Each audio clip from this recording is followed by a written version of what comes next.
قدمی ہوئی۔ 313 افراد پر مشتمل یہ قافلہ جب مدینے سے نکلا تو عجیب حالت تھی۔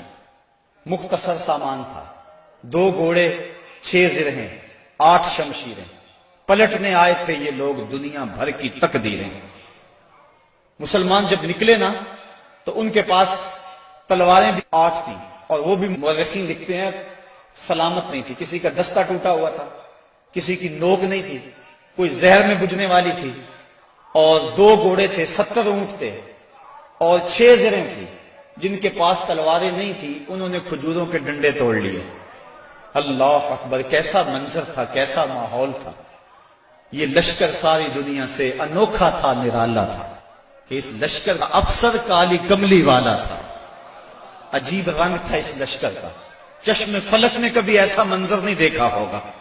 فاقہ مست لوگ جن کے بدن پہ پورے کپڑے بھی نہیں ہیں، اور دنیا کی اس وقت کی بڑی طاقت سے ٹکر لینے کے لیے پورے جذبوں کی فراوانی سے جب مدینے سے باہر نکلے تو یہودی اپنی دکانوں پہ بیٹھے ہوئے تھے۔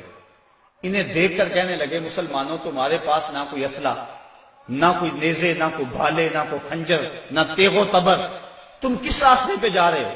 آلات حرب و ضرب تو تمہارے پاس ہے نہیں۔ تو مسلمانوں نے حضور کی طرف اشارہ کر کے کہا، نہ تیغ و تیر پر تکیہ، نہ خنجر پر، نہ بھالے پر، بھروسہ ہے تو اس سادی سی کالی کملی والے پر۔ ہمارا تو آسرا حضور کی ذات ہے، ہم تو حضور کے سہارے جا رہے ہیں، بنا کر اپنے سینوں کی سپر آیات قرآن کو، بظاہر چند تن کے روکنے نکلے تھے طوفان کو۔ یہ چند لوگ میدان کی طرف بڑھ رہے تھے۔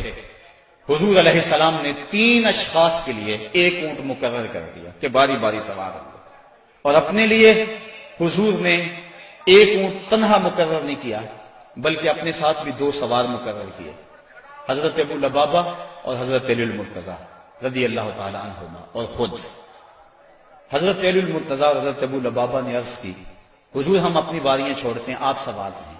فرمایا، نہ تو تم میرے سے طاقتور ہو کہ تم چل سکتے ہو پیدل، میں نہیں چلتا، اور نہ مجھے ثواب سے بے نیازی ہے کہ ثواب تمہیں چاہیے مجھے نہیں چاہیے۔